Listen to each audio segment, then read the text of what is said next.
নিজেই মানে সংকটময় অবস্থায় আছি। আমাদের শিক্ষাপ্রতিষ্ঠানগুলো আর আমরা চালাতে পারছি না।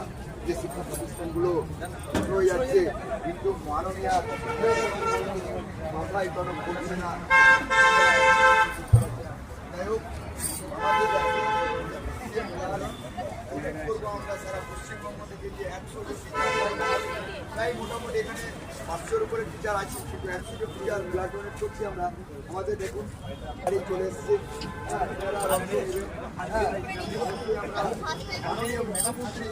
মানবিক মুখ্যমন্ত্রী তিনি আমাদের জন্য দিতে পারেননি, কিন্তু আমরা চাইছি যে আমরা আনএডেড মাদ্রাসার টিচার আমরা সবসময় থাকবো কলকাতার বুকে, যে আমরা মাননীয় মুখ্যমন্ত্রীর এই সরকারের আমলে যে তিনি যে কিছু দিতে পারেননি, কিন্তু আমরা সাধারণ মানুষের জন্য আমরা একটু হলে রক্ত দিয়ে যাই, যে কোনো মানুষের পরবর্তীতে আমাদের জন্য যদি প্রাণগুলো বাঁচে।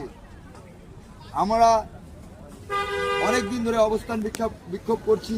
আমাদের সামনে রমজান, সেই রমজানমুখী হয়েও আমাদের প্রায় কুচবিহার থেকে উত্তর দিনাজপুর, দক্ষিণ দিনাজপুর, মালদা, মুর্শিদাবাদ, হুগলি, হাওড়া, উত্তর 24 পরগনা, দক্ষিণ সমস্ত জেলা থেকে আমাদের বিচার এসছে। আপনি দেখুন মানবিক মুখ্যমন্ত্রী আজকে আমাদের অবস্থা কোন জায়গায়।